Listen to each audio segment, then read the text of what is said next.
Hi everyone, welcome back to my channel Rugged Aura. I'm your host Kiki Jordan, and it has been long overdue since I've made a video, but we're here now. So as you guys know, that I run a page called Mommy Play, and that's currently on Instagram, and I have been very busy. For those of you who do not know, I will give you a small little update. I am currently living in Chicago right now. My kids are currently back in Cleveland with my husband. I'm going to be here until the season ends. And when I say season, I am playing rugby professionally for the Chicago Tempest. There is a new women's rugby league happening here in the United States. It's the first ever professional rugby elite teams, and I got the wonderful opportunity to play for it. So I've been excited, but I have been slacking on showing up and being present when it has come to trying to be here and creating the Mom You Play page, and also then creating my YouTube channel, Rugged Aura. But I had the idea, and then I was like, you know what, it could work if I'm creating my contents for Rugged Aura. It's still, in hindsight, kind of connects to Mom You Play. So I'm like, if I don't have time to like go on live and do all those things, as long as I'm keeping up with my monthly themes, I feel like that is where it can be. So as you guys know, being a mom is a full-time job, on top of that being an athlete. So I am stretched pretty thin, but my episode came out with Hear Her Sports, hosted by Elizabeth. It came out and I was more than overwhelmed with the amount of people who actually listened and enjoyed it. And I just wanted to kind of be present in that moment, but also it gave me the match to light it up again and come back here to create my videos. And because I'm like, people do really want to hear what I want to say, and I try to like say no one really wants to hear what I want to say, but I feel as though there are a lot of people out there who, you know, need this community, need the support, need the encouraging words from another person who is like me in the position that I am. So that being said, that is the topic for today: finding and building your team as a sports mom. So basically, how are you building your community, and how can you be comfortable in building your community? This is something that's very important. This is something that's very key of what I say about being a mom and being an athlete, is making sure that you have community, because it takes a lot to it takes a village to raise, you know, people. I mean, it took a village to probably raise you, and that village looks different for everyone. So I wanted to talk about that a little bit. Your team isn't just the people that you play with. Your team is, you know, your family, because at the end of the day, when you're an athlete, and I feel like anybody can attest to this, you have to be known personally as well, to especially to know what motivates you, what drives you. So you begin to get close to your teammates. You begin to know their inner self. You begin to know their shadow self. You begin to know different parts about them, and it starts to become this relationship of, you are more than just my teammate. You are my friend. You are the person I can confide to. You are the person that I can go and have a giggle with. You are a person I can go to the bar with and kind of vent to after the simple fact. Or you're the person that, you know, you also have a kid, and both of our kids kind of are connecting, and they're sitting at practices and stuff together. Those are different ways on making those connections with your teammates, to be more than just your teammate. And these teammates can eventually be those ones who are like your family, like your friends that are outside of the sports world that you are in, but they're helping you, they're supporting you, they're trying to figure out how they can keep encouraging you to be the athlete that you are, especially with the circumstances or with your life that you also live. Having a strong support system makes a huge difference between being burnout and being balanced. So those days where you feel like quitting, or those days where you do need to be pushed through, your teammates and the community that you have built is there to encourage you to keep going. And that is why it is so important and it is so needed. They are there to remind you of your why. I have probably played for about 10 different teams. And within those teams, it might be the same people that come for previous teams with me. But then again, that is my community. And I have a lot of people that I go to for different things. I have different connections everywhere. I have a lot of teammates who are, close to my kids that, call themselves, their sister, and I'm like their mom, or, they call themselves their aunt. I can't explain how much I appreciate all of those people who are like that and show up for me and my kids and my husband in that way. It's like a little family that I didn't know that I needed, but I have. So when it comes to building your team, when it comes to building your community, these are things that I would always look for. And I'm always a big advocate for people who bring positive energy, or people who kind of have different, not different, but kind of same values as I do. Surrounding people who inspire me and not drain me, and finding teammates and friends who believe in, support and believe in growth. That is the type of energy, positive energy that I feel could, invoke the conversations and building those different friendships and building in the start of building the community, a trusted community at that. And once you get to know those people and once you get to go on those vibes, and that's when you start to open up and you well, this is the type of player I am. This is kind of how I like to play. This is my why. I feel it's, for me at least, for me at least, when I was trying to explain to people what my why is, I don't want you to get to know me like that, because my why comes from something very inner, and trying to get people to understand it, because some people are just weird, and we're just gonna throw that out there.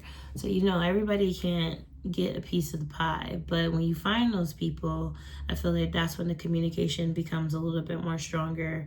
That's when I feel you want to start sharing those different personal stories and those personal feelings about how you feel about being on this team, how it feels about the type of character that has built you into being the athlete that you are. The communication just gets a lot stronger after you find the positive teammates, or the teammates that you created the vibes with. And that's when the communication for me gets a little bit stronger. And the communication gets stronger, you're then able to talk about your goals. And then I feel that's another thing, and looking to see if you guys have the same values. And usually teams that create very positive cultures, they tend to have the same values.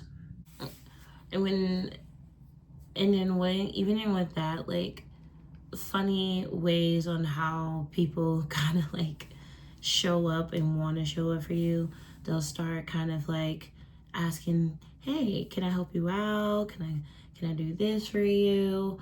Or, oh my gosh, the teammates that would be on the sidelines because either of injury or they just couldn't train that day. The amount of times they would, play with my kids and, just create this bond with them. It was just so appreciated. It was so appreciated more than they ever know. Because you're already freaking out about you know, them being there, and you probably aren't being able to focus and things like that, but you also don't want to ask for help. And that's probably like the biggest thing with moms. Like, we're so scared to ask for help, but it's okay to accept the help. If one of your teammates is really trying to, like, oh, like, I know she needs to practice. I know she's probably tired. I know she's probably drained. I'll go over there, like, hang out with the kids. Or it could be something as far as, like, she sees that, like, I'm carrying, like, all of these bags and like, foldable chairs, things like that, because they see, like, I have like, my peeps are with me. And it's like, oh, do you need help? I can help you with this and stuff like that. Accept the help. Accept it. I think as moms, we have a hard time accepting help because we want to be, I don't think we want to be super mom. It's just kind of like brought on to us. But we don't need to do that, especially if our teammates, again, are trying to build with us and create this community with us. Let them help you. It is okay for them to help. Okay. I remember I was like in the middle of, warm-ups. I was in the middle of warm-ups, and one of my teammates, my daughter, had to go to the bathroom, and she's like, Kiki, I got it. I was like, are you sure? And she was like, yeah. So even little things like that. And then come to find out, my daughter took her on a whole little trip around the field trying to find a bathroom. And like, that's the stuff I just don't have time for, especially before a game. I just thought that story was funny. But that's a strong example of, like, you don't have to do it by yourself. There are people on your team that want to help you. So let them help you. And when you let that in, that makes more room for to have, like, those conversations. So probably at, like, a social event, and eventually you start communicating and going with the energy, and then you guys become friends off of the field.